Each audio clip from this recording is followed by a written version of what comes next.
Welcome all together. In this episode it's time to finish the Takom initial King Tiger build as the V1 prototype. I will show you all the finishing steps I take to get a relatively good finish in a limited amount of time with limited resources. You're watching Tank Brusher, my name is Kai, thanks for subscribing. This is the finish I left you guys with last week. We painted the whole thing, applied a pin wash, and basically established a baseline we can do the weathering on. Now it's time to have a look what is actually visible behind the tracks and the road wheels, and this is not very much on a vehicle like this. So I go for a simple texturing with prepared mud effects. That's Drylight Soil from Ammo by Mick, and I just applying it in a stippling motion in the fender area, the backside of the mud flaps, everywhere where we usually won't see anything. And I stipple it of course around the idler wheel and the drive sprocket. That's the point where we can see a little bit something, maybe if a speed light shines through when I take a photograph. The Drylight Soil is about my favorite of these heavy mud products. It leaves a really nice texture, looks a little bit grimy and still has some pigments in it. Speaking of pigments, this will not do when we work on a visible area alone. So I mix in some random pigment. I think I have to look for pigments with different grid sizes and not for different colors. We can always dye them, we can repaint them.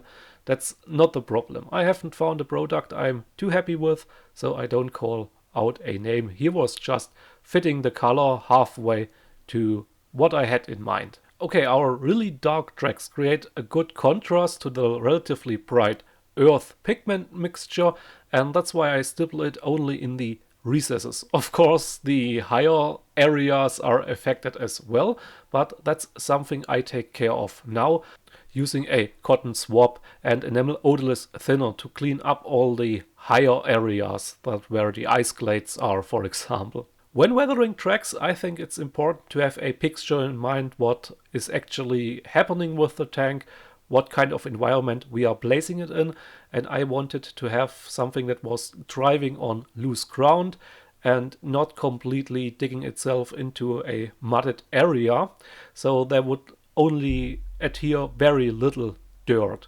And that's why I go for the inside only by speckling on some mud splashes. It's the same product here but without pigments, and this is done in multiple layers. For the area where the road wheels hit the tracks, I only wipe them clean, get a little bit a streaking effect going, but I won't polish it with graphite. This is not a combat veteran tank after all. I told you guys I would pull all the strings to get this one to a good finish in the time I have at hand, and one thing I would like to add to this vehicle is brush chipping. And I go over the complete vehicle with this technique, just focusing on every weld seam I can find and every leading edge around the vehicle. And I only do one layer. As I said, it's a prototype vehicle, not a combat veteran, and there is very little chipping going on this vehicle when we look at the original photographs. But of course, this technique adds a lot of detail, and it's not that bad to learn. I take full advantage of my wet palette and a quality natural hair brush. That's only the second vehicle I actually do brush chipping on, but this gets so easy and it's actually really fast to do as well. For the weld seams, for example, or the cut marks, I go for some streaks only, small streaks, and around every leading edge I flake it a little bit. In about the next 3 weeks there will be a full-blown tutorial about learning this technique actually, but now it's time to break out the oils and get the first mud effects going. I settled for red primer and industrial earth, red primer only for the muzzle brake, but this industrial earth is somewhat similar to a burnt umber. It's a little bit a greenish brown, semi-transparent if I would have to describe it. And the front glacis of this vehicle is about the best area where I can show everything I did for the vehicle all around, I first start applying it in somewhat not so random spots, but spots where some features are that would allow dirt to accumulate, or that are just from the shape here fitting, like this cutout in the front, in the upper section of the front glaciers, as well as the wire conduit, the ball mount, for example, and the recesses in the fenders. Using two identical brushes, the second one is only loaded with enamel odorless thinner and is solely used for blending. Every time my brush leaves the frame here, I unload it on a paper towel and come back with a fresh applied enamel odorless thinner, shifting the pigments around in this oil paint. The very reason oil paint works perfectly for doing dust or mud, dust, dirt deposits is there are physical pigments inside. With this enamel odorless thinner I told you last episode, I think that's a turpentine oil, we just can lift up the pigments and shift them around. This is not a dyed fluid, that's really it's pigment, and you can see by the way it spreads out that oil paint, or this model branded oil paint, works really well for doing these effects. And yeah, as I said, I shift them around until I have a distribution I like, and when blending larger areas I extend the area affected left and right as much as I can, so I don't get a visible staining but affecting the whole complete surface as one. The downside of using oil paints for this technique is oil paints have no physical volume, they don't create texture, that's just impression of dirt or dust, mud, whatever you want to call it. And to get an IPMS style finish, you would have to layer with pigments, add real dirt, something I will have to look into as soon as I'm completely confident with the technique I show you here. The red primer oil paint was used to enhance a little bit the contrast on the muzzle brake, even though that's a little bit comic style, and a red primed muzzle brake has actual not much to do with reality. It's just the freedom of choice here. Okay, that's how it looks about halfway through the process, with the tracks mounted, the oil dirt effects applied, and for some reason, no other reason than me being me, I missed painting the details on the rear section of the vehicle. This convoy light is set in black, and the extended parts of the exhaust are red on the original photographs, primer red or whatever. I can't narrow it down. I go for making it look unified for the same gray I used on the tracks and the barrel. In order to get to a finish at some point, I have to start unifying the look of the vehicle. We have the finished tracks, but the road wheels are still completely unaffected by mud and dust or dirt in general, and this is what I would like to address now. I use the spackling method using a toothpick and the heavy mud products to build up some textured dirt on the road wheel area, the driving gear in general.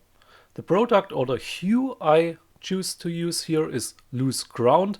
That's quite fitting to the industrial earth I used as an oil paint, but it has the volume this enamel effect paint brings over the oils, of course, and this will add some more realistic detailing. Of course, there are multiple methods of applying these speckles or dots of dirt. One is using the airbrush, and I dismissed this method a while ago for not being as controllable as the method with the toothpick, but on the other hand it covers a larger surface in a shorter time, and the method of controlling it is just with the amount of paint in the brush. But let me first talk about getting this streaking effect going. When we look at Night Shift's IPMS high-grade weathering, we notice one thing. Dirt and dust deposits look best when they are layered. Multiple layers, different hues stacked on top of each other, not making it possible to make out what actual color was used in the first place. To get a fast version of this is just layering the same effect over and over again, and I use the streaking effect to get the variation, breaking it up, not making it look the same all with all layers applied. And the streaking is affected only the vertical areas. the areas where mud would run down or slip down, fall off the vehicle, leaving a stainy imprint. That's a little bit against having the texture in the paint in the first place, of course. But I made the experience that oil paints, you can always go back to the part, is a little bit less contained when it comes to the spread after blending or during blending, and this works quite well with the splashes or heavy mud range of products. To get the layering going, I select my dry light soil again as a hue and repeated the process, but this time without streaking it. And I use my small brush with enamel odorless thinner to get in and repair some of the points where it looks a little bit too artificially applied. For the road wheels, I miss the dynamic on this effect. That's just these static splashes are looking too artificially on a part that would rotate. And this is why I chose to blend the rounded rim of the wheel completely in, just using enamel odorless thinner after the heavy mud effect had a little bit of time to dry, and just blending it, making it look more natural or spreading out a little bit. On the fenders, I don't need to tell you that only vertical areas are affected by splashes running down, so the horizontals are just left with the splashes but no streaking going on. Yes, we have mud flaps in the rear, but images showing this vehicle really dirty in the rear section. This is why I apply it here much more heavy, much more dense, and go for a more area affecting blend. And the blending is turned down the further we come to the upper section of the rear hull, using the second color as a contrast, get a layering going. On the front section, as I said, there's a method of controlling this effect using the airbrush, and this is the amount of paint that is in the brush. The whole vehicle was speckled and dotted with dirt stains looking at the photographs, and this is what I was after here, only using a minimal amount of enamel paint on the brush. Okay, enough of this. Let's get into the periscopes. These are clear parts and I would like to take advantage of, but my liquid mask went bad. There was no way to apply this in a halfway decently contained area, so this is another goofy job here. I have to fall back to the paintbrush in order to just paint the areas around where the glass was. Using alcohol-based acrylics for some non-primed parts is essential to get at least some grip out of them. They won't adhere if not applied with the airbrush very well, so that's here a compromise I had to repair. This was not intended, I'm sorry, but the overall result will be not affected by this. General question for you guys as my audience: are you interested in a full-blown tutorial about periscopes, how they looked in reality and how we can get close with the final look? Or just let me know in the comments down below. On this build I go just for a additional dry brushing the edge with some metallic paints to get at least somewhat a finish on them as a separate component.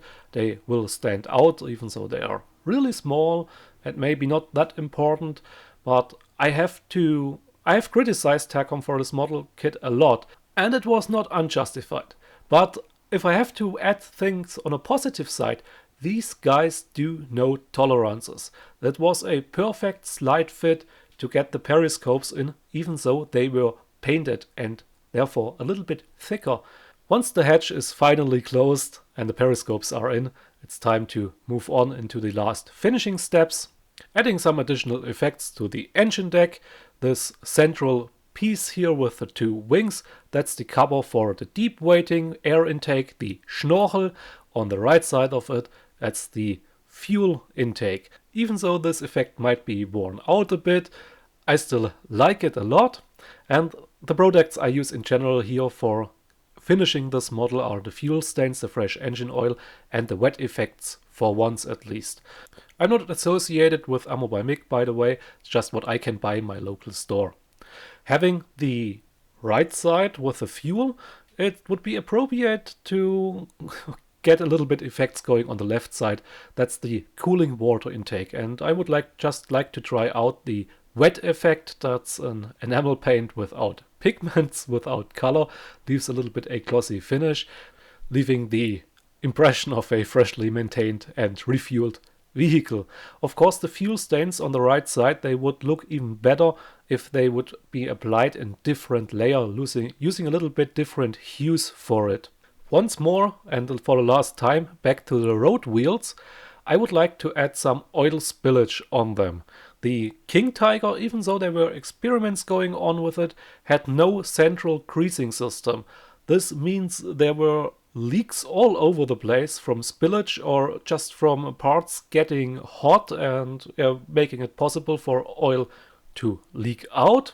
And on the photographs of the prototype vehicle, the hubcaps are completely soaked in oil and grease and grime, so that's a really legit effect to go heavy on it. And it's just a fresh engine oil, leaving a final touch here on the road wheels. For the tracks, I would like to finish them off, giving it a little bit a metal shine on the exposed edges. And this time I use a soft pastel, that's an oil pastel with a silverish hue. It's not the perfect thing to use. I will dispose of it rather soon and go back to the paintbrush or the graphite pen, but here still it works and leaves a somewhat nice finish at least. I would like to come to the end with the build here. There are always things we can do, add and adjust, but at some point a project needs to be finished, and I think this one has a good finish now and is ready to be put into the display case. From looking back at the build, I really enjoyed building this vehicle, this prototype, a really rare one, not just the next 200th fighting King Tiger down the road, whatever. I really liked it. It's not a perfect kit, but everything is in there to achieve a decently representation of the vehicle and the subject, and I hope you guys enjoyed the video series about it. If you have done so, if you have not yet subscribed, please do so. To all others, happy modeling. See you guys next week.